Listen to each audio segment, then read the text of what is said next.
Welcome, everyone. My name is Stephanie Ivick. I'm the Content Marketing Manager here at eLearning Brothers. We have a great presentation with John Blackmon about making virtual reality scalable today. But first, I'm going to go over a few housekeeping items. This session is being recorded. We'll email a copy out to everyone who registered. As you've probably noticed, we are using Zoom instead of GoToWebinar, which means we have a few extra features, including John's amazing virtual background. But more importantly, you now have the option of closed captions. So they are enabled, but you have to turn them on yourself, clicking the live transcript button at the bottom of your Zoom window. We'll turn them on, and you can turn them back off if you find them annoying. But that is a really cool feature that we have in Zoom now.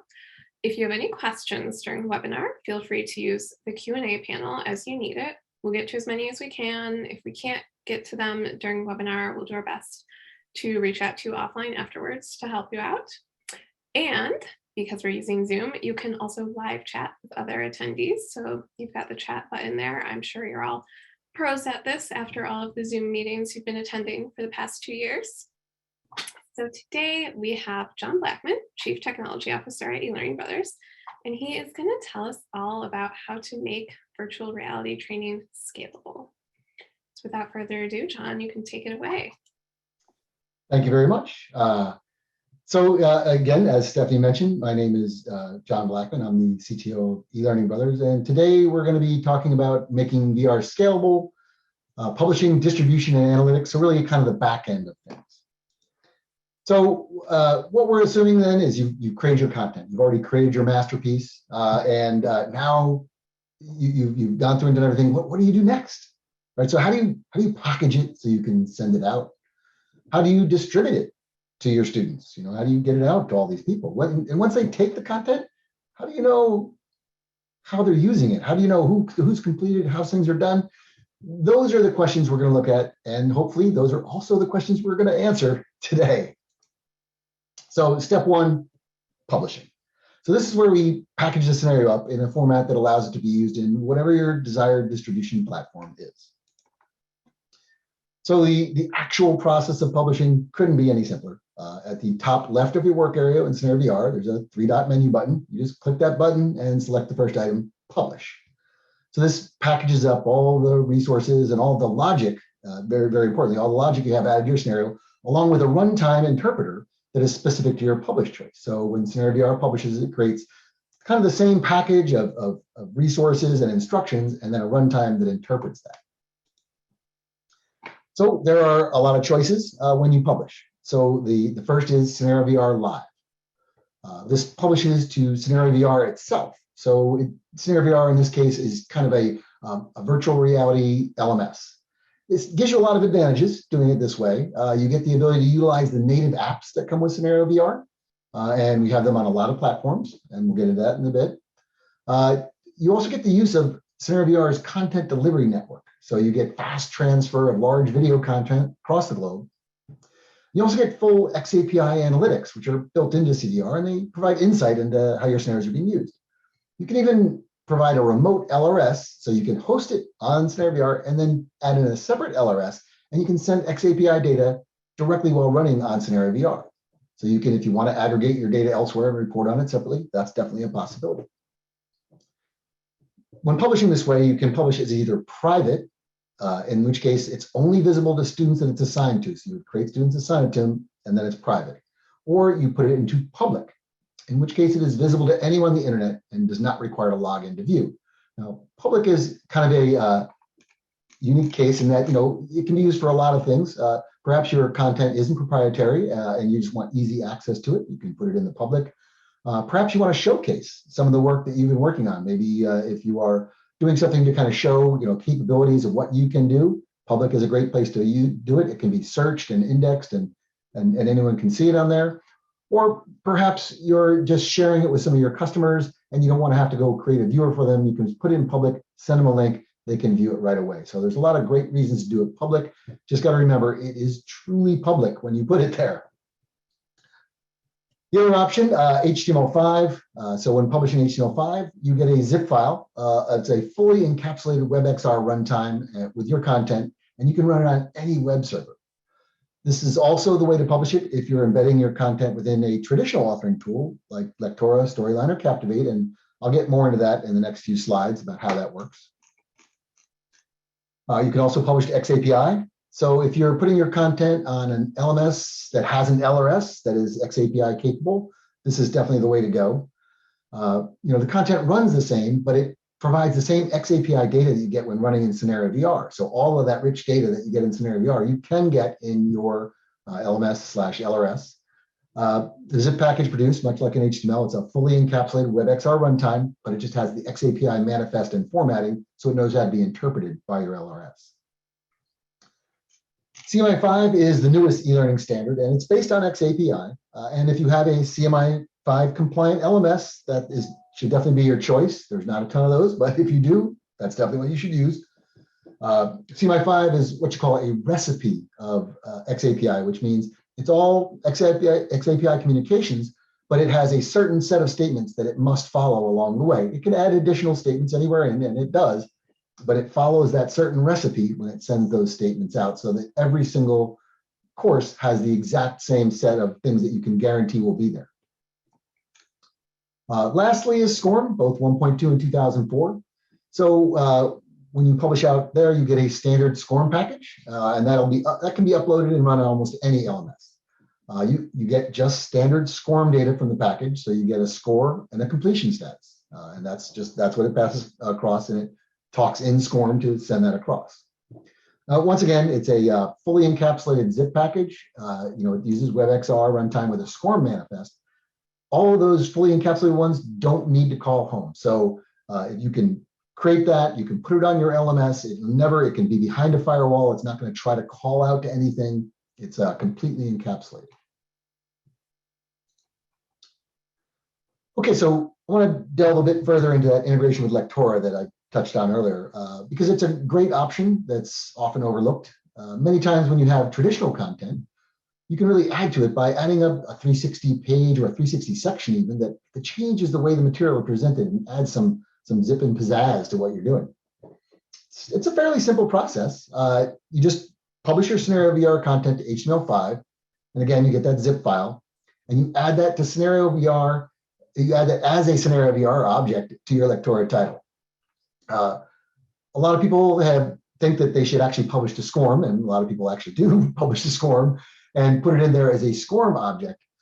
But the problem is then the CenarioVR content and the Electora content are both trying to talk SCORM at the same time, and that just does not work. A lot of chatter, way too much chatter, not happening. So just remember, publish it out to HTML5 and then embed that in as a CenarioVR object. So the good news here is that you get more than your standard web window of content. Your Electora content can actually intelligently interact with the embedded CenarioVR content. So probably the most important part is the undone trigger in Electora. So this allows you to take an action inside of Electora when the content is done. So in terms of CenarioVR, that's a completed action. So when you issue a completed action, Electora gets the undone trigger. And so you can actually do something in CenarioVR that kicks off an action inside of Electora. So you can have one or more actions set up on that undone event, and you can trigger all of them just from CenarioVR. You also get some predefined variables for any CVR content you add to Electora. So for each scenario you add, you get a variable for score, result, which is either completed, passed, or failed, depending on whether the scenario is scored, serial or not, and then duration, which is the time in seconds that scenario is viewed. So each of these variables is set on that same completed or exit action from CenarioVR. So you need to make sure you issue that completed action, and then all those will be set. And those are baked in.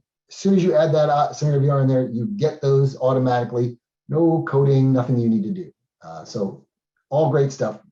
But what if you want to go deeper? What if you want to do something based on as soon as somebody clicks on something while the scenario is still running, or maybe you want to know about a variable that's inside of your CenarioVR and you want to expose that on the outside that's not one of those variables that we already talked about. How would you go about doing that? Well, while running, CenarioVR content detects if it's framed within another project like Lectora, Captivate, or Storyline course, and it posts messages out to its parent. detailing everything that happens inside of the content. All these messages are posted as JSON messages and are indexed by the type data member. So I'm going to bring up a web page here that details it. This right here is the QR code, and I'll bring that up again, so don't worry if you didn't get it quite yet. But in here on our website, we have some messages in here, and these are all the messages that get passed out. Now, these actually all equate to the same as the XAPI statements that would be sent, so you can get as much data out of this as you want. We send every bit of data across. So the first thing we send is an attempted message, and it gives you, this is the type, gives you this CenarioVR attempted, and we just give you the name of the scenario, so you can know when it begins. For every scene that you go through, at the end of the scene, we give you an experienced message. Again, the type is CenarioVR experienced. We give you the scenario, the name of the scene, and the duration. So this is how long you're in each scene. So it might be important. You might want to track how long you're in a scene. Every single thing that is clicked on within there, every click is logged, and that's done with the CenarioVR clicked. And we give you the name of the object, the scenario, scene, and object that was clicked on. Every time a question is answered, you get a lot of information. So heavy detail, again, it comes under the type of CenarioVR answered. And we give you the scenario, the scene, the name of the question, the text of the question, the text of the choice they selected, whether or not that was correct, and also how long it took to answer the question. And that's from how long the question became visible till they answered it. So maybe it's important, you're doing some timing kind of thing. And if you show them something, you want to see how long it took, you can get that duration in there. You also get an updated statement. So this is every time a variable is updated within there, you get that updated statement that comes across. You get the name of the variable and the value of the variable, as long as what scene you're in. So lots of information there in variables. And you also get a finish. And this is that on the completed or exit action, we send you across the finish. And this is where you get those things, most of which are there for you. You get the scenario, the score, the result, the duration, and those are the ones that you get automatically. You also get the final value of every variable within that. So you can determine by name value pairs all that's in there. Now you do, in order to operate in this kind of detail, you do need to write a little bit of JavaScript inside of your Electora content. But in the article, we give you the full JavaScript that you need to capture all of that information. So this one, in case we're just logging it out, but you can do whatever you want with that. You can set Electora variables, take Electora actions, whatever you need to do inside Electora. So all that information is available to you. Again, if that is somewhere you want to go, it's a little heavier than most people need to do, but if it is, so there is a QR code that brings you that page, but it's just within our articles section on CenarioVR.com. So you can just go up there and get that. Okay, so another thing to look at while publishing is changing out the thumbnail for your scenario. By default, you get just that regular rectangular scene image for your first scene. So that might be fine. That might be just what you're looking for, but it's the stretched out view for the scene. So it might not be the best look for your scenario. The good news is changing that is pretty simple. Once again, you go back to that 3-dot menu at the top left of the scene and select Scenario Settings. And then there's a pop-up. And in that pop-up, there is a section for the thumbnail, and it shows the current thumbnail. And then you just click on the change button. So this will bring up an array of all the scene images. So if you want to use something other than the first scene, you can just select another scene. But again, that is the rectangular image. So most importantly, you can also select an image off your local machine to be the representation for that scenario. One important note is make sure you choose an image that is around that 16:9 aspect ratio. So it can, 2:1, 16:9, something around that, so that it can be used appropriately in CVR. In CenarioVR, it's a responsive interface. So those sizes aren't the same. It all depends on the window size or even the device that it's being viewed on. So you want, approximately a 2:1 or 16:9 aspect ratio for your image. It's what we're used to on our monitors, on our television, and so forth. While we're still on that scenario settings menu, there's one more item on there that's of importance to look at, and that is the custom preload. So the preload is that screen that comes up, it's this one right here.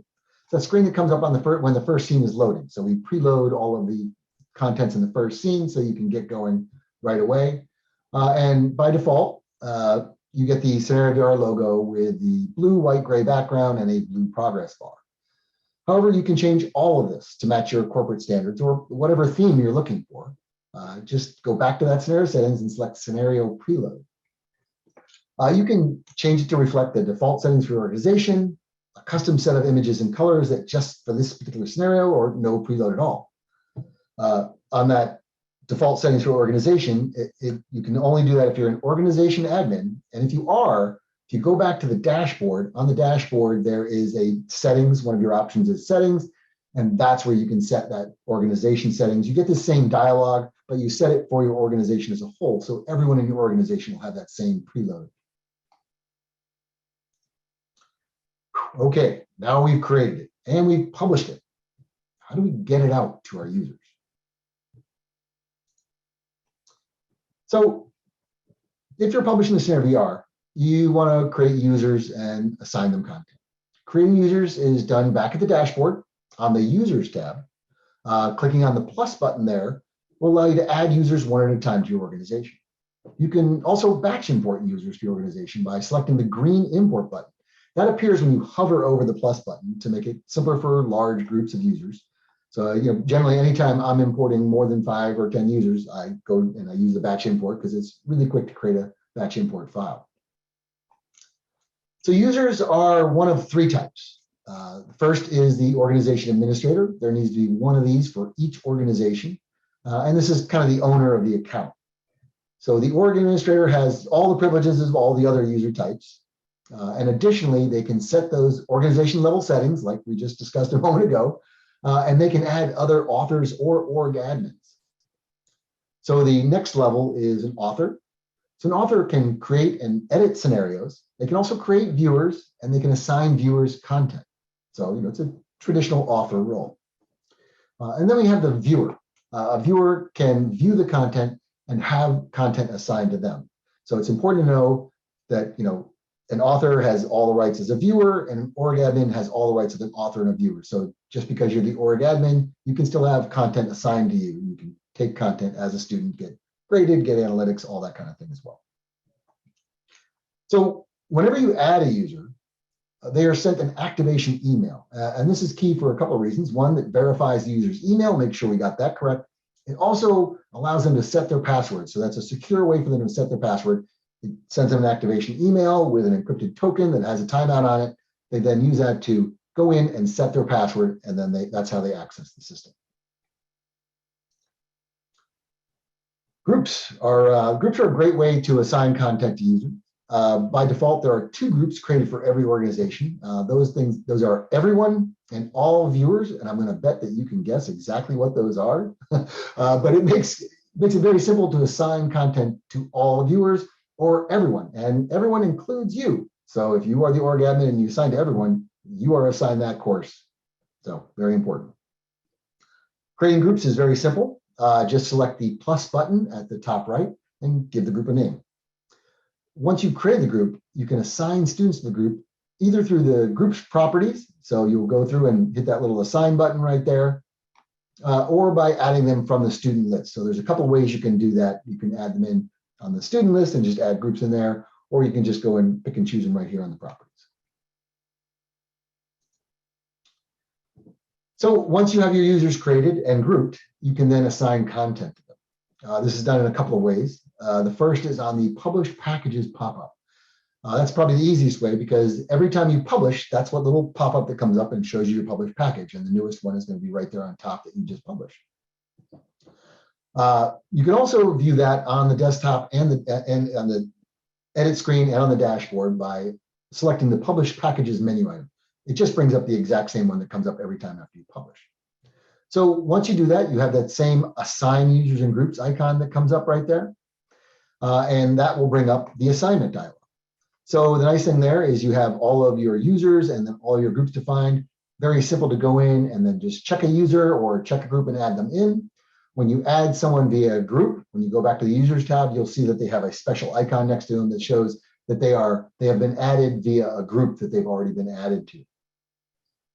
And that'll put that scenario on that user's assigned list. So anytime they log into CenarioVR on any device, they will see that content assigned to them and then they can go take that content. You can also go directly to a user or group settings and assign the published content there. All of the content has been privately published, and that's privately only because the private is where we assign things. You don't assign public content. So all of the privately published content will be shown. And so you just check on the scenario and it assigns it to that user or group. Okay, so viewing content.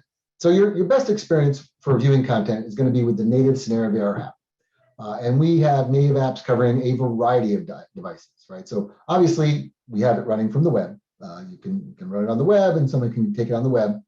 But we also have it on, iOS and Android apps for smartphones.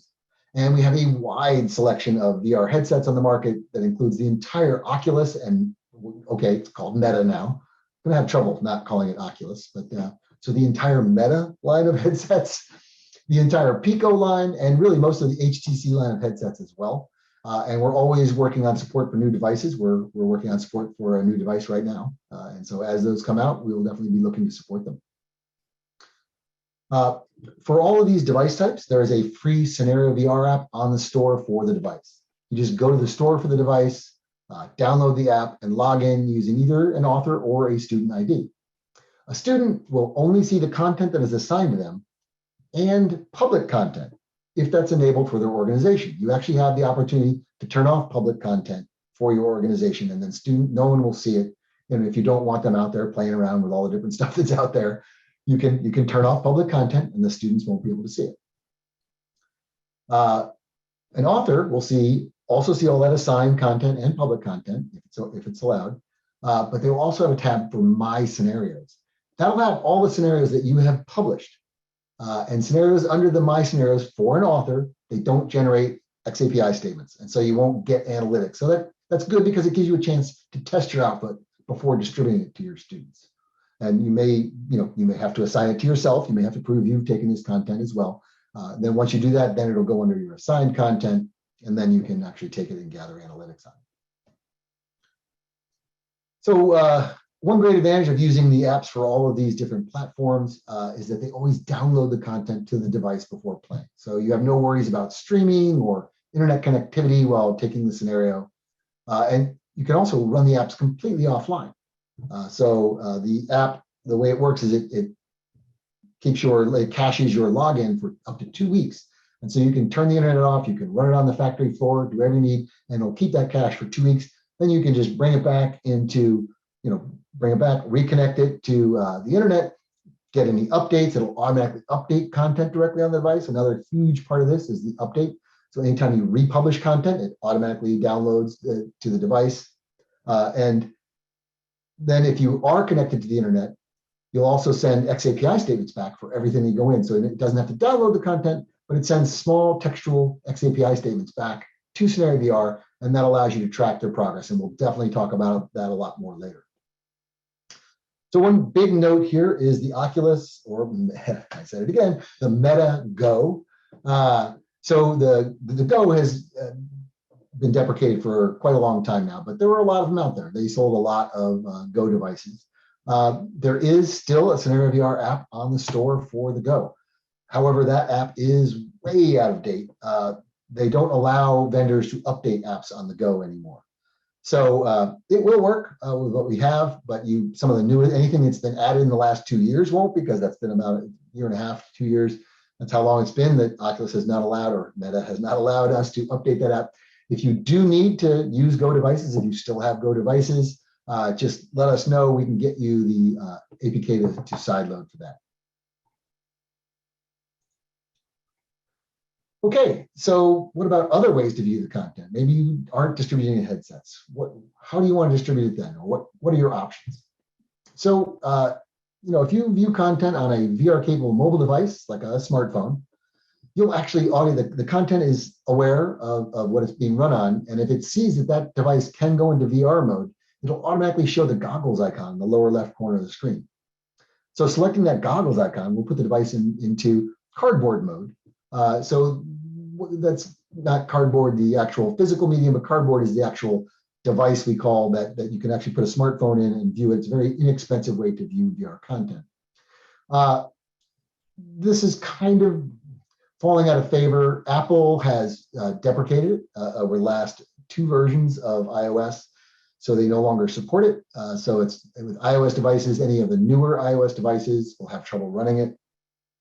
Android still works fine on, you'll be able to use it, but because of that, because it's a little sketchy to use, you don't really see this use very much anymore. You can also host content directly on your LMS, which we talked about earlier. Publishing to any of the different SCORM, CMI5, or XAPI provides that file. You can put it on your LMS.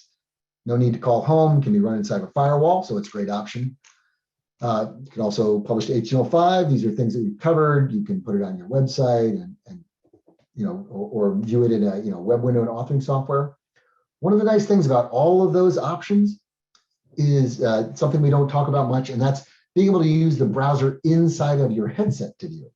So if you put it and you publish to SCORM and you put it on your LMS, that's great because it gives you a way to distribute it, something you're already using. But what if you really want students to try that in VR? How can you accomplish that while it's on your LMS? Well, you can use either the Oculus browser if you have a Quest or a Rift, or Firefox Reality if you have any of the other headsets out there. That seems to be the most supported one on other headsets. If you log into the LMS there inside of the headset, once you go in, you'll get that same goggles icon that you get on the smartphone. Except this time, the goggles icon will take you into full VR mode inside of the headset. So you can actually utilize the controllers, view it in full 360. You get a very similar experience. Now, it does not download to the headset, so it is streaming. So you're very much depending upon the streaming capabilities of your LMS, and that could be a problem, but it does work. You can go in, and so if you have good video bandwidth coming from your LMS, it's a great way to use your LMS to go into VR. So again, this is one, there's nothing that I can show you in the system to show you, but this is completely behind the scenes. But it's probably the most important thing about hosting your content on CenarioVR, and that's its content delivery network. So VR content can be heavy. We all like to use 4K video and 4K images for scenes because it looks great. But it uses a lot more bandwidth than traditional web content. So most LMSs are not known for being great at delivering video content, even standard video content, much less 4K images and video content. So the CDN, what it is a globally distributed network of servers that can replicate the contents of a location. It replicates it to a location, and it picks the location nearest to where you're actually accessing the content. This helps reduce the latency and increases the speed of the content navigation, as well as it drastically increases the concurrent number of supported users it can handle. So what you're looking out there is 275 points of presence in 90 cities across 47 countries, really covering the globe. So this is really a huge reason that you want to host it on there. You'll find you get much better speed anywhere you are. Okay, so finally, let's take a look at tracking your users' progress. So published content from CenarioVR is natively XAPI. So there's nothing you need to do, it's just there. So when you host it on CenarioVR, all those interactions are recorded to an internal LRS, and it's reported through the analytics tab, which we'll look at in a second. You can then drill down to the data to individual users or individual scenarios, and everything that you view can be downloaded as a CSV file, so you can further manipulate spreadsheets, log anything you need to do with it. However, many times when you're creating a scenario, you might want to track things that are not necessarily covered by the standard analytics available in CenarioVR. We do cover a lot, but we can't cover every case. The nice thing is you can track custom values just by creating variables within your content and setting them at the appropriate time. So for instance, you may want to track the number of times a user enters a scene, maybe which scene they entered first, or even aggregate data on whether users watch an entire video before closing it. To track these, you can begin by creating a variable that will hold these values you're reporting on. You then set the variable's value at the appropriate time using an action within CenarioVR. There's no coding at all necessary here. And maybe when the user clicks on a hotspot to close the video, you set it and you know that they've closed it. Every time that variable is updated, an updated XAPI statement is recorded in the interaction log to allow you to follow the progression of the variable as the students are taking the course. And then again, as we referred to earlier, when a completed action occurs in a scenario, the final value of all the variables are sent over to the LRS. And they're displayed graphically in the analytics section of the course overview. So this allows you to track and graphically look at just about anything you want in the scenario. You can create any, you can really follow anything and aggregate that data that in the analytics. So let's take a look at that. All right. All right, and we're going to go right over here.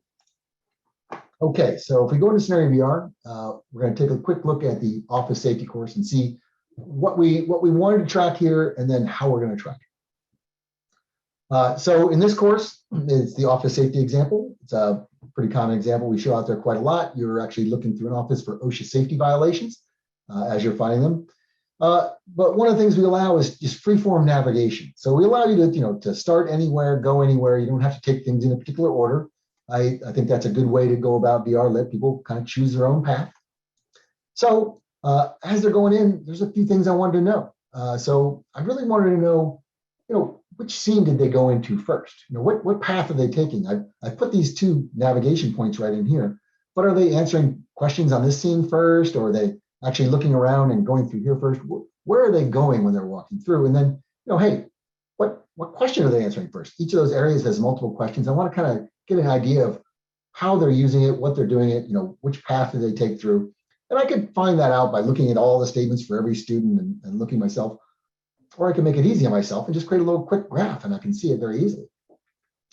I also spent a lot of time on an intro. I created a bunch of intro text. I had a professional go record my introductions on there. I put a lot of effort into that. I want to know if they're skipping it. I gave them a way to skip it. Was it worth my time to create all that intro things because maybe nobody's even paying attention to it? I can find that kind of thing out. So how do we do that? You start by creating variables. Okay, so this had a few variables that I built in just in the general working, but I created another variable called first scene entered. Okay, and I set its value to none. So I know if they actually just opened and closed it and never entered a scene, it'll be set to none. I create one called first question answered, and that's how I'm going to know whether or not they, what the first question is answered. I set its initial value to none again. And then I have one called intro skipped, and I set it to false because at first they haven't skipped it. I want to know if they're going to try to skip it. There's another great one that's automatically in here is platform. So now you'll know what platform you're using or users are taking the content on. Are they taking it in the VR or are they taking it on the web? You'll automatically get that information in a variable because it's a predefined variable. So how do we do that? We go through and we use action. So on each of these, when I enter into a scene, I have these arrows here. So on each of those, I had an action that just linked to that scene. So I've added another action to it. I add a modify variable action and I modify the first scene entered and I set the value to where we're going. In this case, it's the kitchen. So I set it to the text value kitchen.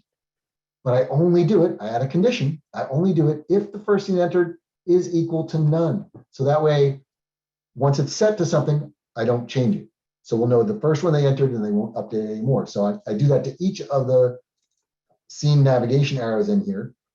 I modify the first scene entered. I said in this case, it's the back office, but I only do it if the first scene entered is equal to none. That way I get the first thing they do and not anything subsequently that they do. All right, that's great. What about questions? Well, if I go to questions, all the questions are on these scenes. They're automatically on those scenes. So anytime I go to a question, so this brings up a question. So it's kind of the same thing. I go through and I set the first question answered to that question, only if the first question answered is equal to none. And I do that on each of the questions in here so I know which question is answered first. And the skipping the intro is done up here on this little exit action right here. And if they click on this, they skip the intro. A lot of things happen when they skip the intro. But most importantly, what I added was that modifying the variable intro skipped, and I set it to true. So now I've set up all these variables that I've created. Okay, so let's go see what that gets us. We're going to go to the Analytics tab. And I'm going to come down into here. And if I find that office safety, and here we are. So here's the built-in analytics that you get, right? Obviously, you get the score, who passed, who failed. You can bring up those lists. get the list and their score. You can download everything. You get completion status. So this is everyone I've assigned it to versus how many didn't attempt it. So it looks like we've only had 3 that have gotten completions. We've got a lot more that still haven't attempted it yet. So lots to do there. We have a full experience timeline. So this goes through and lets us know day by day on which days, how many things happen on which day. I think most of this was done in just a few days. Then you get a leaderboard. And so leaderboard is in 2 different ways. You get a leaderboard by time spent and a leaderboard by score, because it might not be scored. Not everything in VR is scored. Maybe you're just going through and having them have an experience. And you just want to know, how much time did they spend in there? You can obviously get a leaderboard based on that as well. We then break down scene by scene. And so we go into a scene, and if there are no questions on a scene, we just show you who clicked on what. So you'll know, which users clicked on what throughout the scene. So you'll see what's being utilized more within your scene. And if you have, a question in there, we will give you answers. And if there's multiple questions, you'll see each of those questions in here. And you'll see who got it right, who got it wrong. And so you'll know, how that question is being perceived by your users. You also get the duration, how long it took them to answer it. So maybe there's a big difference. Boy, the ones who got it right answered it very quick. Maybe the ones who got it wrong took a lot longer to answer it. They weren't sure. So I can download that if I want. And we go through each of those. Then you have the variables. So these are those custom variables we just created, right? So again, I have first scene entered. So I can see that, okay, it looks like most people are taking the back office. They're going through the back office. One person went into the kitchen first. Oh, and this guy, he went in, he just exited before he even started. So he never entered any scene. So he must have brought it up and closed it right away. But it looks like he actually went back and he took it again. Same student one took it again and went through and actually completed it. Which question was answered first? Okay, looks like they answered the backdoor question. So they're going in to the back office first and answering the back door. So that seems to be the mode most people are taking through. But some people actually went and answered the electrical panel first as well. As far as skipping the intro, okay, looks like most people skipped the intro. Too bad I spent all that time working on it. Perhaps I shouldn't spend that much time working on it.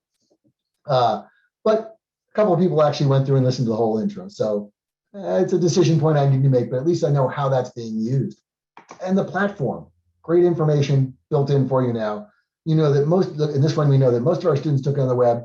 We had one student that did take it in VR. They tried it in VR. So they either used it in VR mode in the browser on a headset, or they actually used the CenarioVR app on the headset. Actually, even cardboard mode will register VR if they go into full cardboard mode and they're watching via goggles. So that they went into VR.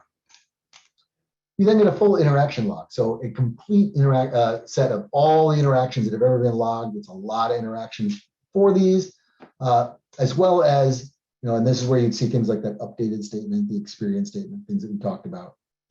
You can also delve right into one particular student in that course. So this is that one student in that one course. Here's how he did not do that well.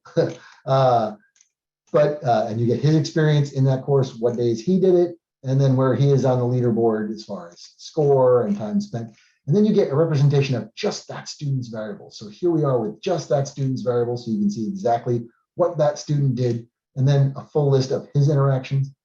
I can then delve even farther in if I want, and I can go to that student across all courses if I want. So this is everything that student has done. As you see, the student has done a lot. They've launched a lot of different scenarios. They have a lot of different interactions and many different scores they've done in here. And where they are, there's their experience timeline across all of the different experiences they've done, and their interaction log across all of the experiences they've taken. So quite a lot there in analytics for you. Okay, so that's our presentation today on making VR scalable. We've kind of covered the whole back end of CenarioVR. I hope it's provided information that'll help you in your journey into immersive learning. All right, thank you so much, John. That was really informative. We do have a couple questions to follow up. All right. Are there currently capabilities or plans to support experiences with 6 degrees of freedom in CenarioVR? First of all, I'm very impressed that Stephanie knew what 6 stops stood for. That was good. What he doesn't know is that I Googled it while he was. Okay, so the medium that CenarioVR uses is 360 recorded by a 360 camera. So both images and video. The medium itself is 3DOF.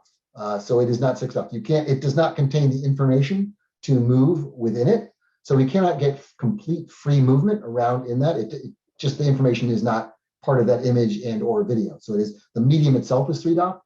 Now we're looking for, we're looking at on the roadmap to eventually do some things to simulate a bit of the 3DOF. What you'll do is that head movement inside the headset will get you closer to or farther in things, but it's just kind of a simulation. You can't actually move within there, but you'll get a little bit of simulation. So we're working towards that. Awesome, thank you. And then finally, I know you have some passionate thoughts on this one. What makes Scenario VR better than the 360 image features that are now available in those other tools? I believe you're talking about Storyline and Captivate. So yes, so I look at it this way: the 360 features that are in Storyline and Captivate are probably the best sales tool for Scenario VR. The only thing I worry, they are so limited. There is so little you can do with them. It is really hard to compare between the two. It's like it's more than apples and oranges. It's like drawing on pen and paper versus using a laptop. There are very different things you can do between the two things. Those are extremely limited. I mean, there's so many things on one of them. It's Storyline, you can't even use videos.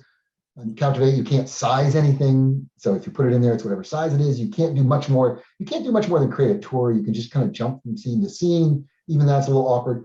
This is a tool that's built from the ground up to enable VR. You can run it in headsets.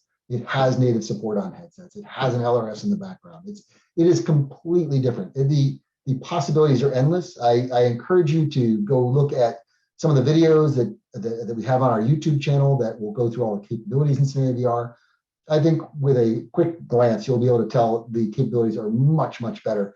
And if you actually do want to use 360 content within your Storyline, I think you want to use CenarioVR to do it rather than trying to use that feature that's in there, because it's just not very good in there.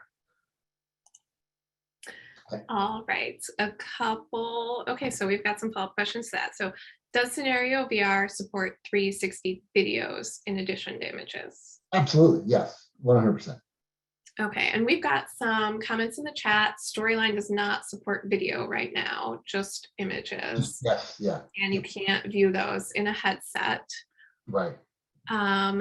Did you say that Storyline 360 projects could be published to XAPI and uploaded to ScenarioVR? I think it's the opposite, right? No, it's the opposite. Yeah, so you can put ScenarioVR inside a Storyline, but the ScenarioVR is for ScenarioVR project, VR in general. So standard 2D content is not going to be running. It's meant to run on a headset or on the web, wherever you want to run. And does the ScenarioVR app have single sign-on? Yes, it does. So we've got support built in for Okta and a few other ScenarioVRs, and plus we can add support in for other single signs. We have several customers using single sign-on. You can get a custom URL to access it as well as SSL. Is ScenarioVR offered only as software as a service, or can it be installed behind a firewall? It is only offered as software as a service. Okay. And last question. What do you think about using ScenarioVR as a prototyping tool for instructional designers who work with VR development companies like Unity, Unreal, etc.? Have you seen it used in that manner? Yes, I have. It's actually a great tool for that. So if you're going to be doing, intense custom development in Unity, obviously, that might be something you definitely need to do in Unity. You're not going to be doing it here. But CVR is a great prototyping tool. And I have a company. They do both. They use ScenarioVR for some of their work, but they do also do custom development in Unity. But when they do it in Unity, they prototype it and show it to the customer beforehand in CVR, and then they build it in Unity, because the difference in development time is logarithmic, right? It's a huge difference in development time. All right, I think those are all the questions. We had a little bit of a rush there at the end. Everybody saved them for the end just to stress me out, because I've never used the questions panel in Zoom before. So thanks, guys. As John was saying, I believe, if you want to see how all of these features work in CenarioVR, we have a free trial. I'm posting the link to that in the chat. It'll also be in the recording email. So I don't want you guys to miss your opportunity to get a free trial of CenarioVR, but you can try out all the features. As John said, we have a ton of videos on our YouTube. And at the end of January, we are having a virtual users conference, and we have a whole day dedicated to CenarioVR. That will be January 27th. I'm going to post a link to our Eventbrite, save the date, so you can sign up on the Eventbrite to get notified when the full session list is available. But I know right now we're talking with some clients who are going to show how they're using CenarioVR in real projects. So some real world examples. It'll be a really great way to learn more about CenarioVR, see how you can use it for your organization.